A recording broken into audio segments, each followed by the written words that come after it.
வரும் சட்டமன்ற தேர்தலுக்கான பிரச்சாரத்தை இன்றே தொடங்குமாறு திமுகவினரை அக்கட்சியின் உயர்நிலை செயல்திட்ட குழு அறிவுறுத்தியுள்ளது. இந்த குழுவின் ஆலோசனைக் கூட்டம் முதலமைச்சரும் திமுக தலைவருமான மு.க.ஸ்டாலின் தலைமையில் சென்னையில் அண்ணா அறிவாலயத்தில் நடைபெற்றது.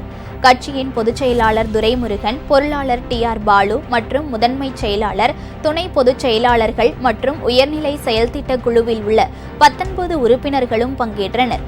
கூட்டத்தில் தமிழ் உள்ளிட்ட மாநில மொழிகளை புறந்தள்ளி ஹிந்தி மாதம் வாரம் என விழா எடுப்பது, சாதிவாரி கணக்கெடுப்பை நடத்தாமல் காலம் தாழ்த்துவது, சிறுபான்மையினரை பாதிக்கும் வக்ஃப் வாரிய திருத்தச் சட்டத்தை கொண்டு வந்திருப்பது, கூட்டாட்சி தத்துவத்திற்கு எதிரான ஒரே நாடு ஒரே தேர்தல், சமஸ்கிருத் உள்ளிட்ட திட்டங்களின் கீழ் மாநில அரசுக்கு வரவேண்டிய நிதியை தடுப்பது, 100 நாள் வேலை திட்டத்திற்கான நிதியை குறைத்திருப்பது ஆகியவற்றிற்காக மத்திய அரசை கண்டித்து தீர்மானம் நிறைவேற்றப்பட்டது.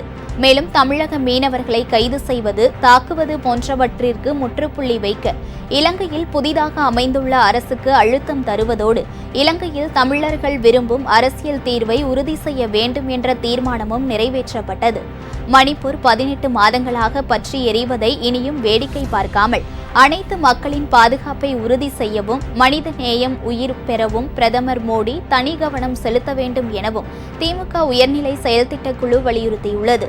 மத்திய அரசின் வருவாயில் மாநில அரசுக்கு 50% நிதி பகிர்வை அளிக்க வேண்டும் என்ற தமிழக அரசின் கோரிக்கை நிதிக்குழுவின் பரிந்துரையில் இடம்பெற வேண்டும். அதை மத்திய அரசும் ஏற்றுக்கொள்ள வேண்டும் என வலியுறுத்தியும் தீர்மானம் நிறைவேற்றப்பட்டது.